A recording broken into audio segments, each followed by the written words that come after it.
may isang kurong-kurong which is dito dalang kat barangay road ma'am iti sentro tayo ang hangati National Highway.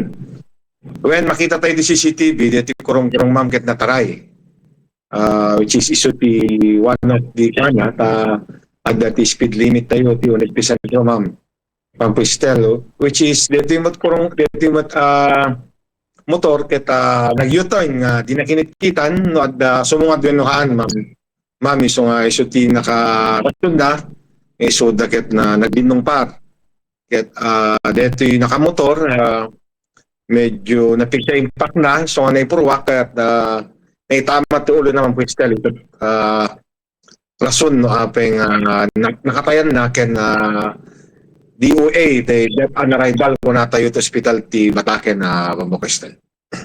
Ito yung nakakurong-kurong sir, nagapan na ken na pagturungan na kumaser, kastamat ka dito yung nakamotorsiklo apo hepe. Dito ko basically nakita CCTV tayo at agpapabagatan sa Pampocristal ta dito nakamotor kita nagsubli ni ti Balayda ti Alugog. Saan mo't na wan mo't iti influensya na iti nasangar dito nagmaneho iti kurong-kurong sir ken nakasuot ka di iti helmet dito mat driver sir iti motorsiklo sir. Ang pati initial tayong resulta ti medical deti nakakurong-kurong ken deti nakamotor ket awan di helmet na Pampocristal ta dito nga mimbadok awan to ordinansa tayo ti helmet iso hantay may implementar Pampocristal noon nagti noong nga national highway deti pinag-implementar ti no helmet Pampocristal. Nagayam na barangay sir dati nakapasama ka na ti insidente sir?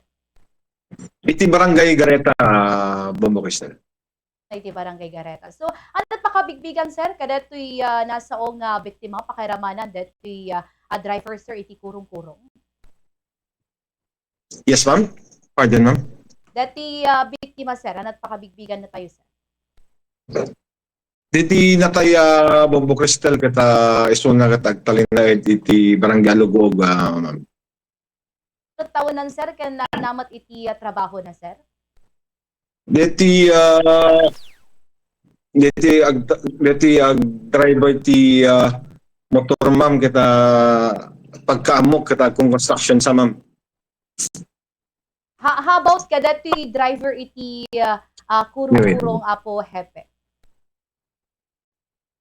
Yes ma'am. Dati mo't kurong-kurong ma'am kata intay kitain di initial nga report tayo.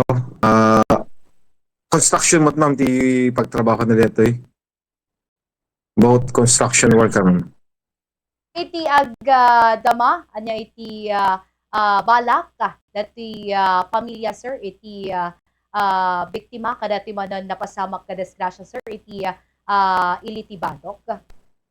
Well ma'am, idi napang kami di napandi iti personal tayo di rabi idi maamuan tayo nga deti biktima deti nakamotor kita dead on arrival ti hospital ti Mariano Marcos Memorial Hospital kita awan pa iti madesisyonan da kano ma'am ta syempre asikasun da pelang di bangay ken agsalita danto pelang pamilya ma'am.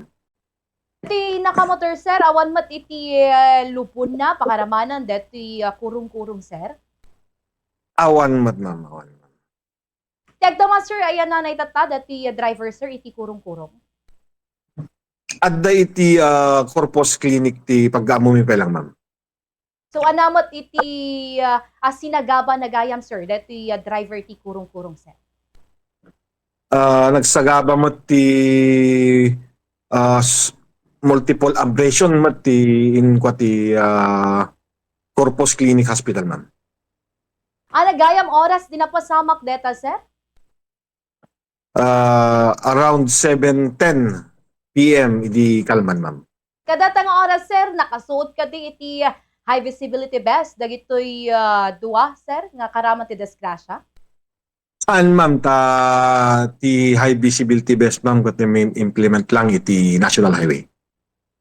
So kadati nga napasama ka sir, hagat balagan tayo. Anya dagitay umili kang runaan na iti panagdalyasat na iti National Highway sir. Yes, ma'am. Dito yung pasamak, ma'am, but unexpected ako na tayo. But, no, dati pinag-anad, kat may iwasan tayo kasi pasamak. When, Bombokistel, napintas launay, dito arong-arong pinagsuot met ti visibility best, special national highway, tadak kalatulong dito especially no nakapshot ti silaw ti Suwarsarno, no nakapshot silaw mo at napintas nga